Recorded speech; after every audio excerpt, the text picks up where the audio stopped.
Hi everyone, Michelle here at Serendipity House in Southern New Hampshire. Thanks so much for joining me today. I am going to be showing you the brand new Iron Orchid Design Bibelot mold.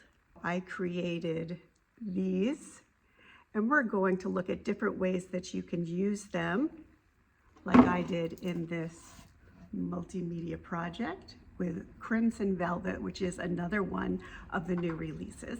This video is a collaboration with Iron Orchid Designs 2024 holiday winter release. To see all the videos on all the products from a lot of very talented makers, find the link below in the description area. Check them out. Let's get started. Love the labeling on the side, and the built-in texture in this mold is going to work great in clay as well as resin. I'm starting by using the DIY paint pigment powders and some German glitter glass in this one because I'm not really sure if it's going to show up.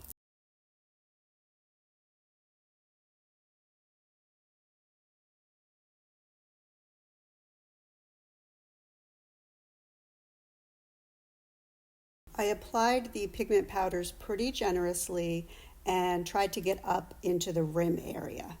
For this project, I'm using the Alumilite cast-in resin.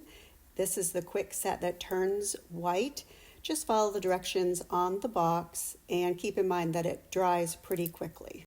You can find the Alumilite products and everything else I used for this project on my website, serendipity.house. Once the casting has turned completely white, you can bend your mold gently and they will pop right out.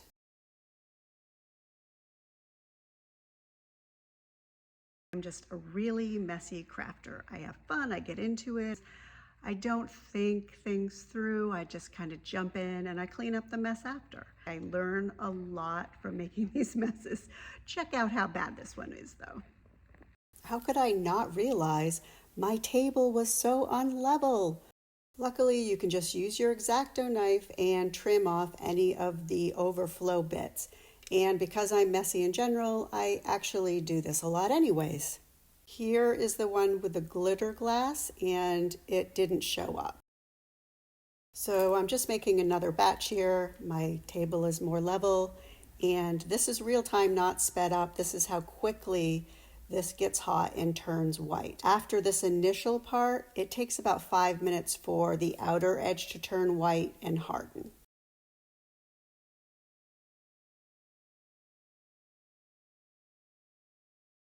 On these, I used the Rust-Oleum enamel in a gloss finish to seal in the pigments and give a really pretty sheen. A little gold gilding wax to bring out the details, and I think these came out pretty awesome.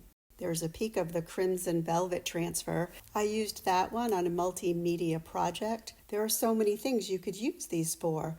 They could go on a tablescape, be put on your multimedia project. Some of them could be labels. Turn them upside down, they look like finials, and they're mirror image, so you can put them together so you have something double-sided. I can't wait to see your project with the Bibelot mold.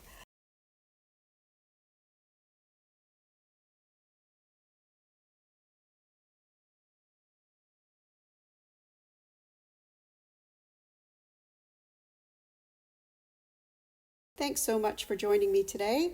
Please subscribe and drop a comment below. Let me know what you think. You can find all of these products and lots more on my website, serendipity.house.